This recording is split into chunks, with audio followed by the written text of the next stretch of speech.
आबिद शेर साहब, आप बताएं आपको अली अमीन साहब कैसे लगते हैं? मैं जानना था कि आपके जवाब से हम कुछ जांचें कि आप लोगों का कोई मैच फिक्स है नहीं है क्या है।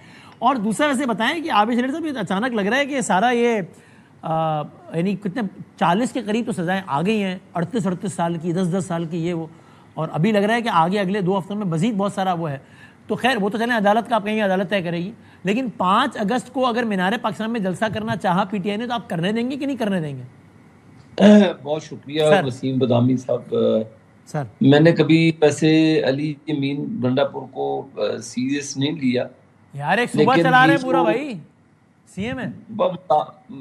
वसीम भाई मजाक ही है। केपी के जो हालात हैं, 5 बजे के बाद आप वहाँ पे निकल नहीं सकते, तालिबानाइजेशन है वहाँ पे पूरे पेशावर सिटी में भी, और उसके जो केपी के दूसरे एरियाज हैं वो वहाँ पे तो तालिबान का एक किस्म का कब्जा है। तो बड़े शदीद तहफ़्फ़ुज़ात हैं, लेकिन एक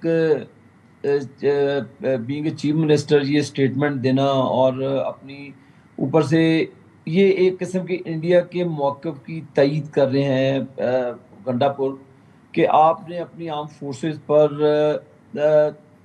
इल्ज़ाम तराशी कर दी कि जी आपने एक आप सीएम को भारतीय एजेंट ही कह दिया। आबिद भाई याद करें, डॉन लीक्स में कुछ ऐसी बातें थी, कुछ नवाज शरीफ साहब कह मेरे रहे थे। भाई इधर मियां नवाज शरीफ ने तो यही कहा ना, हाउस एंड ऑर्डर करें। इसमें हाउस एंड ऑर्डर तो ये जब भी नहीं नहीं, डॉन किया है लीक्स में हमने, यही था कि हम पकड़ते हैं तो वो छुड़वाते, वो शायद ऐसा ही कुछ नहीं था कुछ। ये स्टेटमेंट ये कभी भी ख्वाजा आसिफ हमारी साहब ने कहा था हाउस एंड ऑर्डर करें किसी बैनुल अक़वामी नहीं, फोरम पे। कभी हमारे जुम्मेदारान की तरफ से ऐसी हमाकत अंगेज स्टेटमेंट नहीं आई। हमारे बहुत से मसाइल हो सकते हैं, लेकिन कभी इस तरह ओपनली नहीं अपनी आर्म फोर्सेस पर इल्ज़ाम लगाए या अपनी अपनी पाक फौज पर इल्ज़ाम लगाए, जो हमारे लिए भी जंग लड़ी, जिन्होंने हमारे लिए एक नाम पैदा किया पूरी दुनिया के अंदर पाकिस्तान का। तो आप उस जंग के बाद आप उनके ऊपर इल्ज़ाम दे दें जी कि वो लोगों को छुड़वा के ले जाते हैं। भाई आप जब छुड़वा के ले जाते थे तो आप उस वक्त बोलते।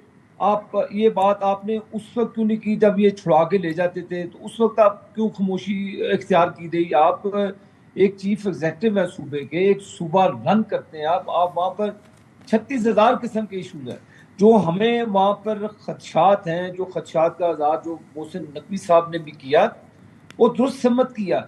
आखिर उनको फिर जवाब देना पड़ा इन चीज़ों का, उन बयानात का, जो अली अमीन गंडापुर ने वो जो एक एक एक कार्ड खेला अपना, जो उसने इल्ज़ाम तराशी की।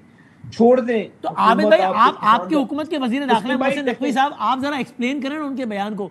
अली अमीन साहब मुस्लिम कहते भाई हैं देखें, कि ड्रोन नहीं चलेगा मेरे सूबे में, और मोहसिन नकवी साहब कहते हैं कि और मेरा हर हथियार पॉइंट, चलेगा, यानी कि आप दहशतगर्दों के खिलाफ ड्रोन इस्तेमाल करने के हक में हैं आप लोग। मोहसिन नकवी साहब का और मेरी स्टेटमेंट ये पाकिस्तान फर्स्ट। पाकिस्तान है तो हम हैं।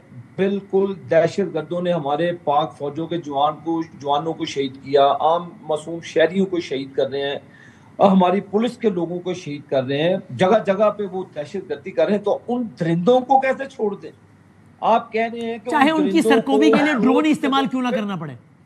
हर किस्म की जो टेक्नोलॉजी उन जालिमों के खिलाफ हुकूमत इस्तेमाल कर सकेगी, इंशाअल्लाह ताला जरूर करेगी। ये हमें अली अमीनपुर गंडापुर साहब के वालिद साहब भी नहीं रोक सकते कि जब स्टेट ऑपरेशन करेगी उन दहशत गर्दों के खिलाफ।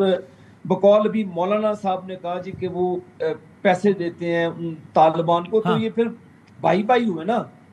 तो ये इनमें और उनमें कोई फर्क नहीं है। नहीं नहीं, जो भत्ता देता है वो तो डर के देता है ना, तो पैसे अपनी मर्जी से थोड़ी देता है कोई किसी को।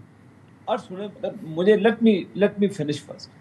जब आप अपने भाइयों के खिलाफ दहशतगर्दी के खिलाफ जो दहशतगर्दी पाकिस्तान में करते हैं उनको आप प्रमोट कर रहे हैं, उनको आप वसाइल दे रहे हैं, आप अपनी केपी गवर्नमेंट उनको फैसिलिटेट कर रही है। आम सदेआम तो यही होगा ना, तो एक किस्म की आप फैसिलिटेटर हैं, आप फैसिलिटेट करते हैं अपनी हुकूमत को। आप पिछले 14 साल से केपी के अंदर हुकूमत में कायम दायम है, वहाँ पे 14 साल हो गए वसीम बदामी साहब। ये सबसे लंबा पीरियड है जो केपी के अंदर पीटीआई ने गुजारा, और आपको भी पता है केपी के हालात रोज बरोज बिल्कुल खराब हो रहे हैं। ठीक है हमारी नजर में पाकिस्तान, एक सेकंड, मैं आखिरी कंप्लीट करें जी जी। हमारी नजर में पाकिस्तान फर्स्ट है।